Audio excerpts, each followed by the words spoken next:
Aujourd'hui, je voulais vous parler du rôle des technologies innovantes comme le design génératif, l'impression 3D ou l'intelligence artificielle au service du développement durable et de notre planète. Et pour mettre les choses en contexte, aujourd'hui, nous sommes presque 8 milliards d'êtres humains sur la planète. En 2050, nous serons 10 milliards, c'est 30% de plus en moins de 30 ans. Et la moitié de ces 10 milliards, c'est-à-dire 5 milliards, seront dans la classe moyenne. Et ça veut dire que chaque jour, entre aujourd'hui et 2050, c'est 400 000 personnes qui entrent dans la classe moyenne. Et avec cette population grandissante vient aussi une demande grandissante.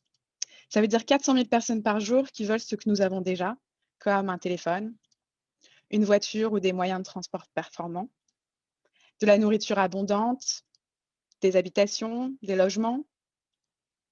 D'ailleurs, en 2050, c'est 2 tiers de la population qui vivra en ville, ce qui veut dire qu'il faudra construire 30% de logements de plus par jour par rapport à ce qu'on construit aujourd'hui.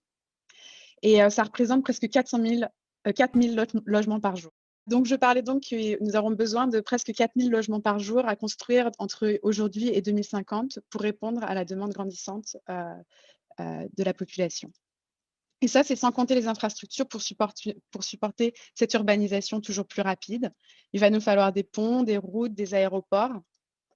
Et il ne faut surtout pas oublier l'entretien et la réparation de nos infrastructures existantes. Donc, en plus de construire l'équivalent d'une nouvelle planète, il va falloir maintenant reconstruire notre planète actuelle. Donc, vous l'avez compris, le besoin de produire plus est inévitable.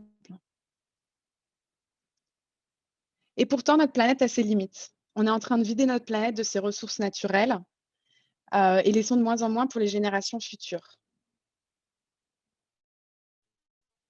On produit trop de déchets. Par exemple, le secteur de la construction produit une masse des déchets qu'on trouve aujourd'hui en décharge. On gâche.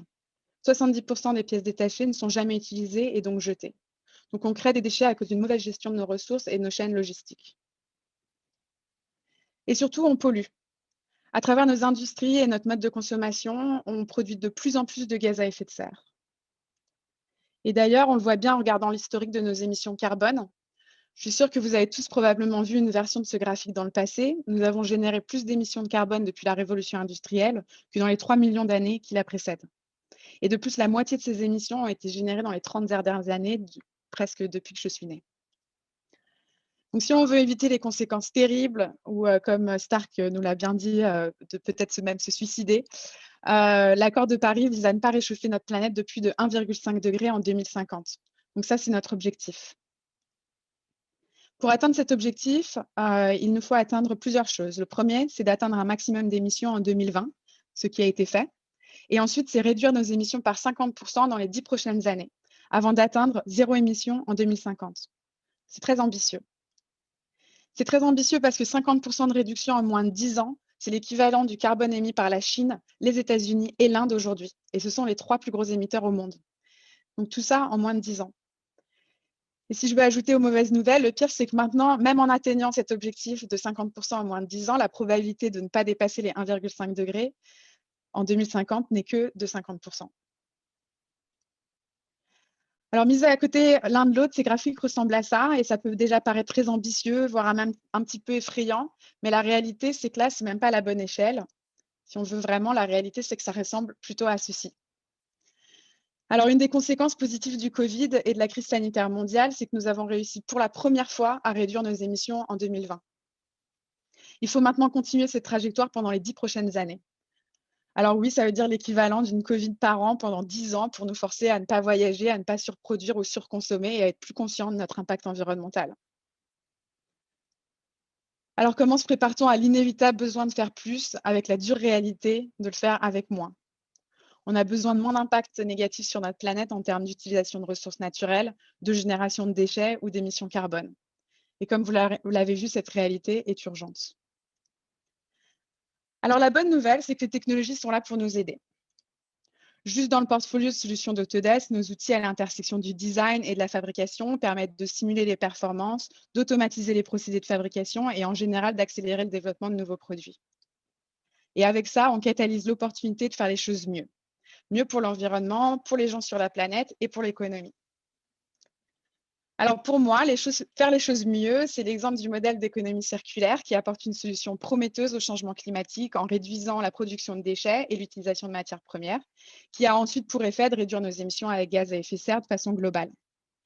Alors pour ceux qui ont besoin d'un petit rappel sur l'économie circulaire, c'est vraiment un modèle en opposition à notre modèle actuel qui est très linéaire. Souvent, on mine pour des ressources premières, on utilise ces ressources et on les jette une fois utilisées. Et pour juste vous donner une idée, au niveau global, aujourd'hui, on ne recycle environ que 30% de nos déchets.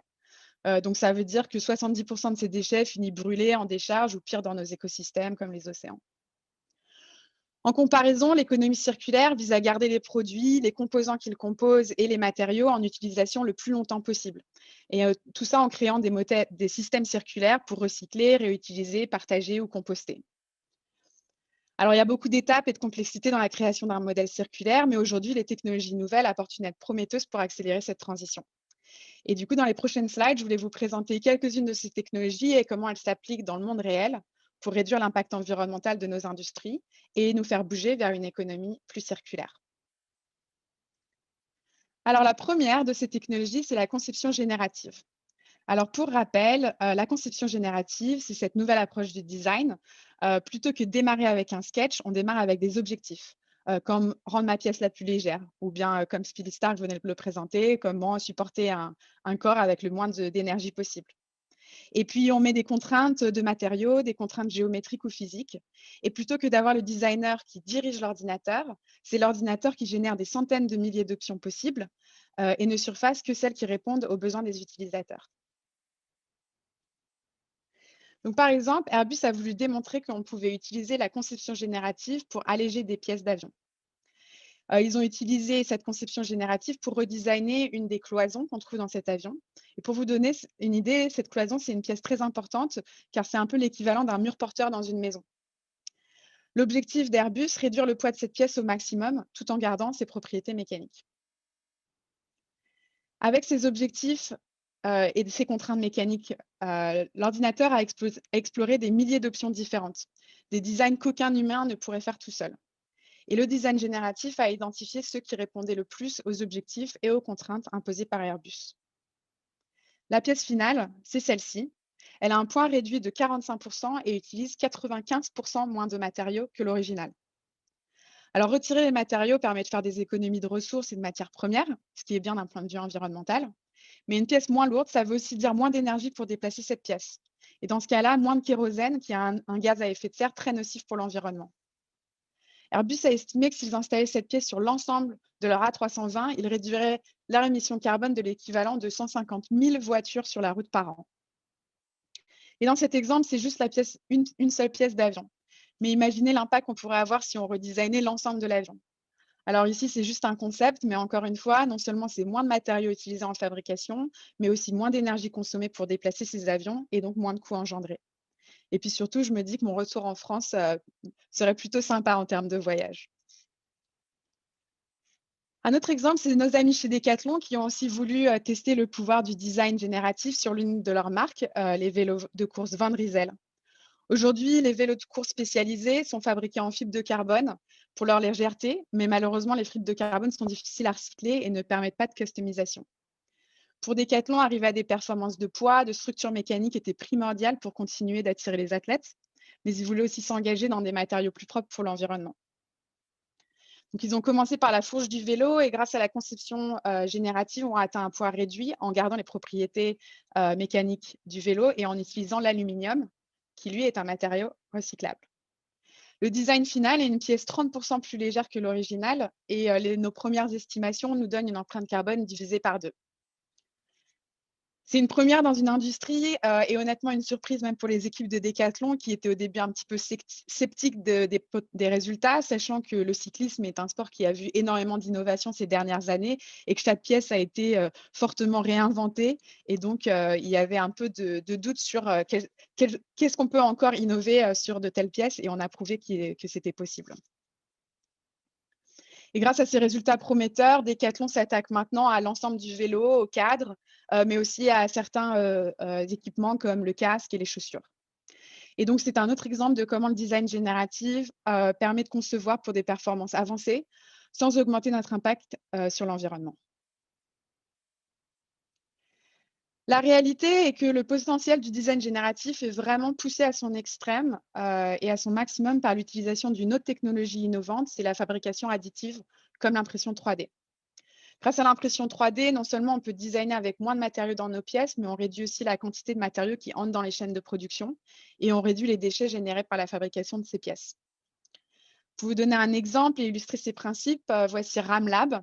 RamLab est un centre d'innovation au sein du port de Rotterdam qui a expérimenté avec l'impression 3D pour imprimer des pièces de bateau sur demande. Alors aujourd'hui, si une pièce comme une hélice de bateau casse au port, ça prend au moins 2 semaines pour recevoir et remplacer cette pièce, ce qui engendre des coûts considérables et des problèmes de logistique et donc beaucoup de déchets.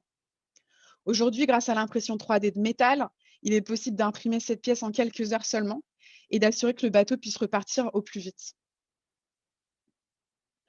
La pièce finale, la voici. Plutôt que de prendre un gros bloc de métal qu'on sculpte, on imprime seulement ce dont on a besoin, réduisant ainsi l'utilisation de matières premières et de déchets en production. Et en plus, il y a l'avantage de produire sur place de façon customisée et donc plus rapidement. Ici, comme vous l'avez vu dans la vidéo, l'impression est faite par des robots et aujourd'hui, il est même possible de former ces robots à s'adapter à leur environnement et d'assurer la qualité de l'impression grâce à la dernière technologie dont je vais vous parler aujourd'hui, qui est l'intelligence artificielle. Je voulais, comme je disais, vous parler de l'intelligence artificielle et bien sûr de ses applications pour le développement durable. Comme vous l'avez vu dans la présentation d'Axel, l'intelligence artificielle fait référence aux systèmes ou aux machines qui imitent l'intelligence humaine pour accomplir différentes tâches. Et le process d'intelligence artificielle s'améliore itérativement en fonction des renseignements qu'il recueille. Son application, parmi d'autres, permet une utilisation plus responsable des produits que l'on introduit dans notre planète. Et puis j'espère bientôt, on passera le cap de reconnaître des chats. Par exemple, ici, c'est une organisation qui s'appelle SweetSense et ils sont partenaires de notre fondation à Autodesk et ils développent des capteurs qui permettent de suivre l'utilisation de différents produits dans le cadre d'interventions sanitaires et humanitaires. Ici, ce sont des capteurs qui sont placés sur des puits et des pompes à eau en Afrique. Et grâce à ces capteurs, ils ont d'abord pu prouver que les pompes sont souvent hors service, pratiquement la moitié de l'année. Ensuite, grâce à l'intelligence artificielle, ces capteurs ont collecté les données et sont capables de prédire en avance quand la pompe va casser. Et maintenant, ils envoient des techniciens pour entretenir ces pompes de façon préventive et assurer que ces populations ont un accès stable toute l'année. Alors, ils sont allés encore plus loin, qui rajoutent des données satellites de la NASA et des estimations de pluie au modèle IA pour prédire la demande sur ces infrastructures et être encore plus précis sur le besoin d'intervention. Donc, vous le voyez, le tout permet non seulement de garder des produits comme des pompes en circulation le plus longtemps possible, mais ici, l'IA permet aussi la résilience de distribution d'eau en Afrique qui est tellement nécessaire aujourd'hui. Le dernier exemple, c'est de l'utilisation de l'intelligence artificielle au service du développement durable. Ce sont les robots de AMP Robotics. AMP Robotics est une entreprise qui utilise l'intelligence artificielle pour améliorer les procédés de recyclage et donc fermer le cycle de l'économie circulaire. Ils ont conçu des robots qui trient les déchets suivant le type de matériaux qui le composent et ils ont placé ces robots sur des chaînes de tri en déchetterie. Grâce à l'IA, ces robots sont capables de reconnaître les différents types de déchets suivant les matériaux et la construction de ces produits. Les robots ensuite les trient pour éviter la décharge et les diriger vers les bonnes chaînes de recyclage. Alors aujourd'hui, ils ont tellement de succès que des grandes marques comme Unilever ou Kering Dr Pepper leur envoient les designs de nouveaux produits avant même qu'ils arrivent sur le marché pour que les robots et les centres de tri soient mieux préparés à les recevoir et à les trier en conséquence. Alors oui, les technologies nouvelles comme la conception générative, l'impression 3D ou l'intelligence artificielle ont une réelle opportunité de faire les choses mieux. Mais ce n'est que le début. Imaginez ce que ces outils pourront faire dans le futur si on continue à les développer pour aider nos utilisateurs à prendre de meilleures décisions et à réduire l'impact environnemental de leurs produits et procédés. Et j'ai beaucoup de chance que ça, c'est vraiment mon boulot à Autodesk. Alors pour résumer, oui, on a un réel challenge de produire plus pour un besoin démographique grandissant. On a besoin de le faire en respect de notre planète avec moins d'émissions de gaz à effet de serre.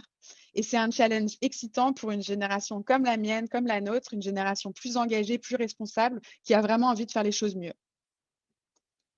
Et comme vous l'avez compris, il y a urgence d'agir vite si l'on veut atteindre les objectifs de l'accord de Paris, zéro émission en 2050 et éviter le suicide collectif. Alors, comme beaucoup, je crois au pouvoir de la technologie et de l'automatisation pour nous aider à répondre aux problèmes complexes posés par le changement climatique. Je crois aussi au pouvoir de chacun de prendre des meilleures décisions et de montrer l'exemple avec une consommation responsable et raisonnée. Alors, en tant que cadre, preneur des décisions ou chef d'entreprise, on peut pousser son entreprise à investir dans des énergies nouvelles et à commercialiser des produits plus propres. En tant que designer ou créateur, on peut s'engager à éviter que nos produits finissent en décharge et à intégrer des objectifs environnementaux dans nos briefs. En tant que consommateur, on peut boycotter les pollueurs et consommer plus propre et plus local. Nous avons tous un rôle à jouer à notre échelle et je vous assure vraiment, ça vaut le coup. Et c'est ensemble, avec ces technologies nouvelles, que nous pourrons nous diriger vers une économie plus circulaire et atteindre zéro émission en 2050.